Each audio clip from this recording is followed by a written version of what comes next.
I have to admit that building apartments was always something that I was excited about, and I enjoyed it in every Sims game where we had the opportunity to do it. Today's video is a follow along tutorial how to build apartments in The Sims 3, and I will show you step by step what you need to know if you want to build apartment yourself in this game. Just a friendly reminder, this is a PC tutorial. In case that you play other Sims games, I already have a video on my channel which is about how to build apartments in The Sims 2, because the mechanic in The Sims 2 is different to the mechanic of The Sims 3. Also, if you are new to this channel, welcome here. My name is Lucy. I do a lot of tutorials, tips and tricks and other videos related to The Sims and also some other games, but mostly I focus on The Sims. So if you are a Sims player, join me here and enjoy your stay. I hope that you will like my videos. First, I should talk about which expansion pack do you need to actually build apartments in The Sims 3, and it's called Late Night. You can see in the video that I'm just clicking on the lot type and I'm showing you that apartments will be built on a residential lot and on the regular lot type. Just in case that you own University Life, don't get mistaken, because University Life brought also apartment lot type, but this type of the lot is used for dorms, so for your apartment use just a residential lot and regular type of the lot. Now I'm gonna enter the lot and I will start to build the shell of this building, which will be my apartment building. Now, how many levels or stories of the building can you have? So you have to follow the game restriction, which is 5 levels. But in case that you would really want to build very tall building, there is a workaround, but you would have to work with the different levels of a terrain. And I'm not gonna show that in this video, but if you are interested in it, let me know in the comments and I can make a tutorial about how to build a really tall apartment building. Now I'm just designing my outer shell of this building, and this is how I always work. I start with the outer shell, obviously, build walls. I'm doing some more interesting shape than just pure box because it always looks better. And once you will design everything as you want it, we can move inside. Now I will create the area where my building will have the entrance, and it's gonna be a public area. So I'm gonna talk about it a little bit later, but this is gonna be my main entrance. My apartment building will have elevators, so I'm gonna place a small box which will be size 2 by 2, where I'm gonna place elevator inside. So where you can find elevators, you will go to build mode and then you will click on stairs, and at the very bottom there is an icon for elevators, and we don't have many of them.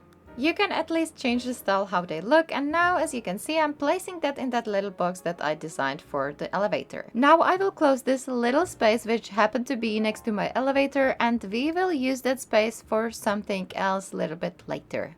Let's place this elevator to another floor, and as you can see, unless you have at least a wall there, you are not able to place the elevator there. It doesn't necessarily have to be a close 2 by 2 box, but the entrance to the elevator snaps to the wall, so at least one wall has to be placed there to be able to place elevator down.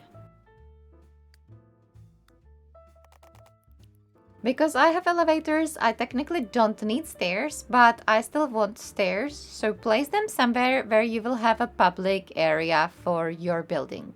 Once you placed all the stairs, you can see them that I have them on every level. We will work on some inner walls here. Every apartment building needs to have public areas and also some apartment units. In The Sims 3, you can only have one playable household in one apartment building. So why do we create more units? It's because we will be able to move NPCs there, and I will explain how to do that later. So you will still have neighbors, but there's only one active household in every apartment building that you can play with. As you can see, I already placed some inner walls, and that room on your right side is gonna be a laundry room. Because I need to have access to these areas, I'm just placing doors as you would do in any other build. Now this area on the upper left corner of the screen is gonna be apartment unit for my NPC, so I'm placing the entrance door to this apartment unit. Later we will have to set this door as NPC door, and I will explain that later in the video because there are some important steps that you have to do ahead of it. I'm gonna make this unit a little bit smaller because I want to use this room that I just created as a public area. As you can see, I am not going to place any walls inside of the NPC unit because this unit will not be visible to me later and I will not be able to enter this unit with my household. So don't place any dividing walls into NPC units and also don't furnish these units. As I said, they will not be visible, it will be blacked out. Now I will create more units for the NPCs on this level of my building. So there will be 2 on this floor, and I'm gonna also design the apartment unit at the very top floor where my household will live. I want this entire top floor to be the unit for my household, so you can see that I have outer shell of my unit and the public area where will be the entrance. Now I will copy this door and I will place them to individual units.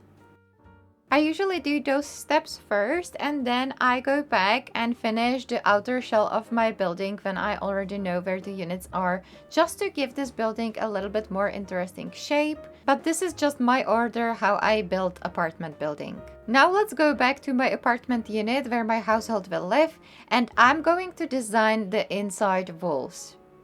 And I will also add windows to this building, but again, the order is up to you. I just prefer to do it this way when I know where the units are and where are the rooms.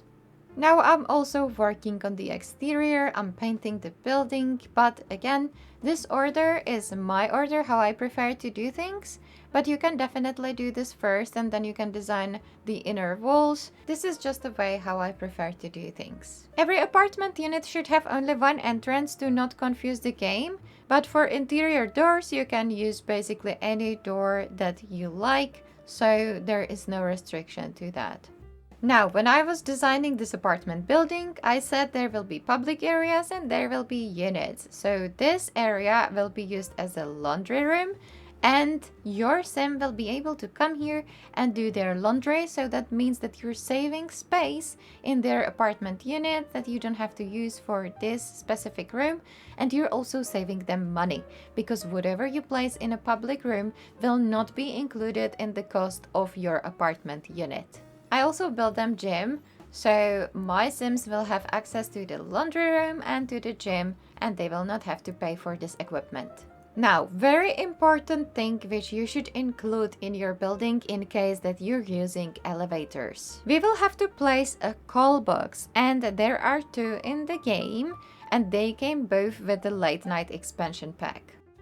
If you will sort in a by catalog by function, and then you will go to electronics and miscellaneous electronics, you will find them there. The one that I'm hovering over is called Immortal Callbox, and it's a freestanding one.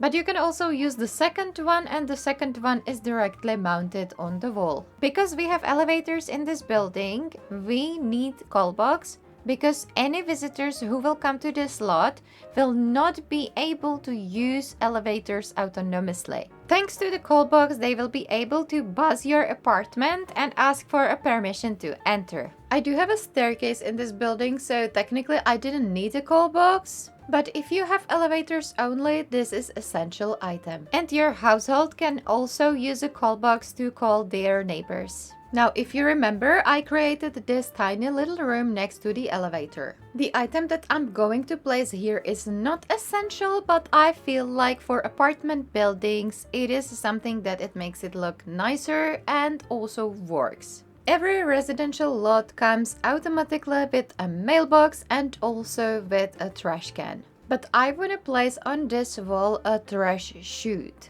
And to do this, we will have to enter the debug menu. If you are not familiar with how to use cheats in The Sims 3, we will have to open a cheat console. Press CTRL SHIFT and C on your keyboard all together, and this will appear on the top of your screen. This is a cheat console and it will allow us to type a cheat into it and activate it. Now there will be 2 cheats that we will have to use. For most of the building cheats, you will have to activate first cheat, which will allow us to cheat, and it's called testing cheats enabled space, and then you have option to either type true or false, depends if you want to activate it or deactivate it. True is for deactivation, so type testing cheats enabled space true and press enter to confirm it.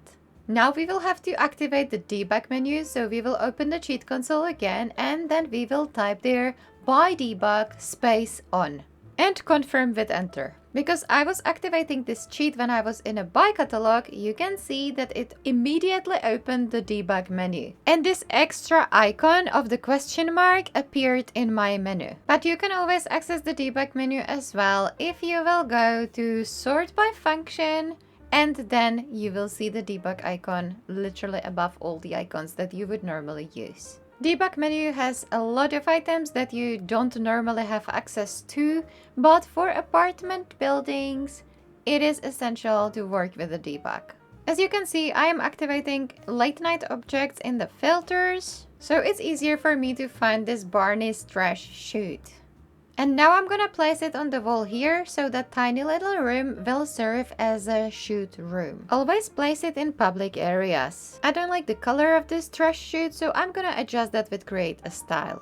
You cannot clone debug items, so I will have to take another item of this trash chute and place it on the level above, and then I'm gonna copy the style of my previous trash chute and I will just carry it over on my other trash chute. And I will do the same for the floor above. Another item that I will access from the debug menu is a wall mailbox. For apartment building of this style, I just prefer wall mailbox like this.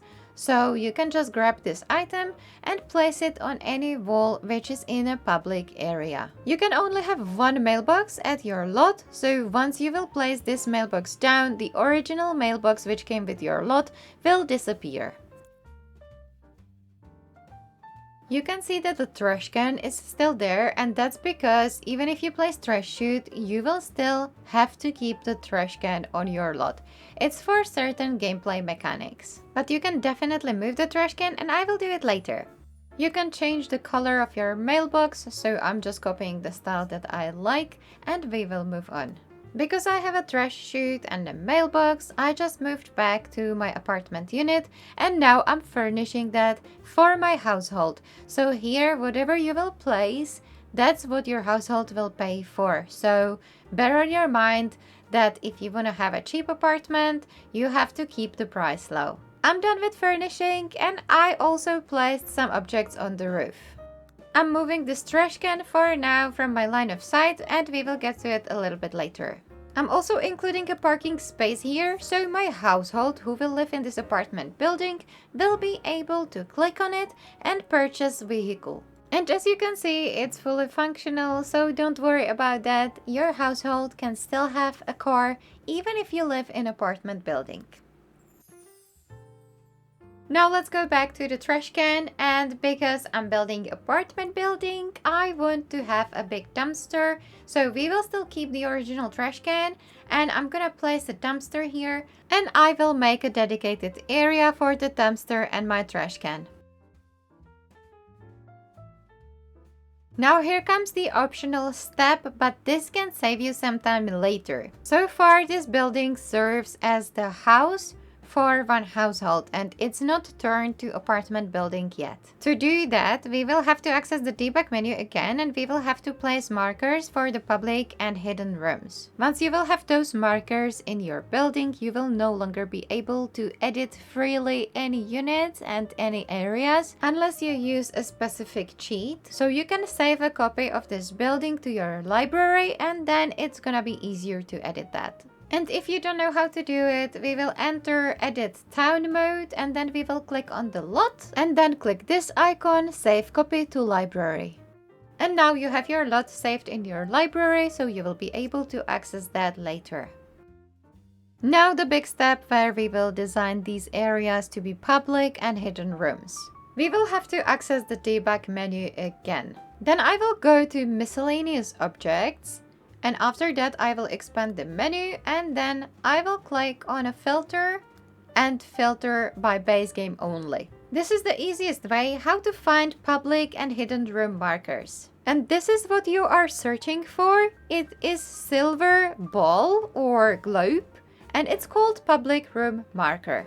Now we're gonna place this in every single room which is designed to be publicly accessible. So I'm putting that to the entryway, I'm putting that to the laundry room, to the gym, and to all the hallways that we have and we want our Sims to access, and all the other Sims as well. I'm also placing that where I designed that area for the dumpster, just in case, because it's enclosed area which has a gate. Make sure to go across your entire building and place these public room markers everywhere where it's supposed to be a public area. One more important tip related to public areas is that in case that you will build a different type of apartments, for example a townhouses, you will have to enclose the area in front of the apartment unit door and mark it with a public room marker. So it will have to be fully enclosed either with walls or in this case probably more likely with the fence and with the gate. But you can also do a tiny room in front of your apartment unit door and use it as like a vestibule and mark that as a public room. In case that your townhouses are on a foundation, you have to also enclosed porch in front of the apartment unit door and mark that as well as a public room. So don't forget to use a gate and fence. Now let's talk about the second room marker that we will use, and it's a hidden room marker. We will have to place this hidden room marker to all of those NPC units that we designed. This is a really important step because it will allow us then to create NPC doors, so we will actually have neighbors. I have 3 NPC units, and as you can see, when I'm placing that down, the grid of the apartment disappears and you can't edit these units anymore. Now we will create the NPC doors, so you will actually have neighbors. We will have to do this action on every individual door that leads to the unit where the NPC is gonna live, so follow my steps. On your keyboard, press CTRL and SHIFT all together and hold them and click with your left mouse button on the door. Now you will see these options and you will click on Make NPC Door. This option will only appear in case that you have these room markers placed correctly, so make sure that you're doing this action after you place the markers for public and hidden rooms. And as you can see, I set all the 3 doors as the NPC door. Now a little tip for you: if you have really complicated layout of the building, you can help with the routing of your Sims if you will set front of the lot. Hold Ctrl and Shift and click on the area with your left mouse button where you want front of your lot and then click on Set Front of Lot. After that, animated arrow will appear at the front of your lot and you will also see the outline where the front of your lot is set. This step is only optional, you don't have to do it if you don't have very complicated layout, so for my building I didn't have to do it, but if you have very complicated building, it's recommended to use this. If you did all those steps correctly, you will be able to use your Callbox and you can call your neighbors, and you will be also able to interact with the door where your NPC lives, and you will be able to meet your neighbors. So it's always recommended to playtest your building if everything is functional as intended.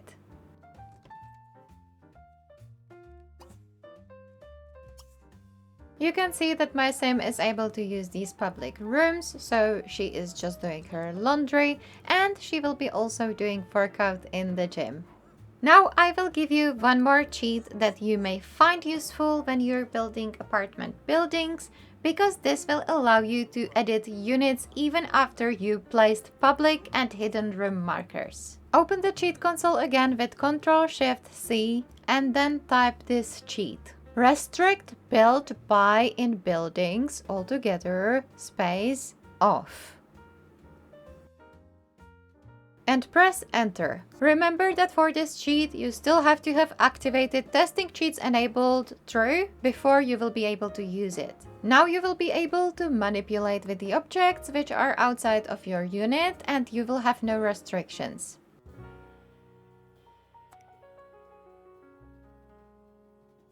Once you are done, open the cheat console again and type restrict build by in buildings space on. Press enter, and after that you will no longer be allowed to manipulate with the objects which are outside of your unit. Now, here on the screen you will see again all the useful cheats and how to open the cheat console, and you can always return to this video, pause it here when you will need some help with building apartments in The Sims 3. I hope that I did cover all the topics that you may have questions about, but in case that I didn't, message me in the comment section if there is something that you need help with, or if you want me to answer something more. If you found my video helpful, please consider to subscribe to my channel, and also please give this video a like. Thank you so much for watching, and I hope that I will see you in some of my other videos. Bye!